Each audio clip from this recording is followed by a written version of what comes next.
Взял обед Атырску Александр Валентин Ипа. Добро пожаловать в Абхазию. Я очень рад тому, что вы сегодня приехали к нам, руководство Абхазии.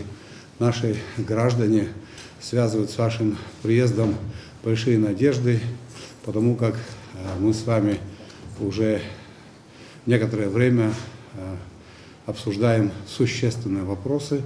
Уверен в том, что ваш приезд придаст дополнительный импульс для решения вопросов, которые находятся в нашем с вами совместном ведении. Еще раз добро пожаловать в Абхазию. Прежде всего, хочу вас поблагодарить за приглашение посетить Республику Абхазия и встретиться на этой гостеприимной земле. Хочу сказать большие слова благодарности за теплые приемы внимания, которые оказан нашей делегации, включающей в себя и представителей наших федеральных органов власти. Абхазия и Сухум наш стратегический партнер и во внешнеполитической деятельности, и с точки зрения взаимоотношений, развития торгово-экономического сотрудничества. У нас исторические взаимоотношения добрые и связи, и сегодня они активно развиваются. Абхазия увеличивает рост своей экономики, валового внутреннего продукта, в том числе Россия содействует и финансово для того, чтобы реализовать инфраструктурные проекты, обеспечить стабильность финансовую.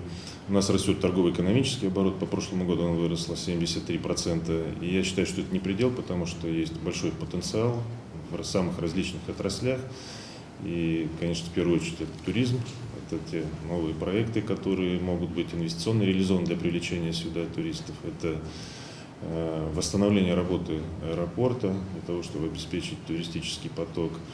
Безусловно, это и социальная сфера, которая активно развивается, и нужно ее и дальше обеспечивать для улучшения жизни людей, для того, чтобы и развивать отношения, которые так на высоком уровне между нашими народами.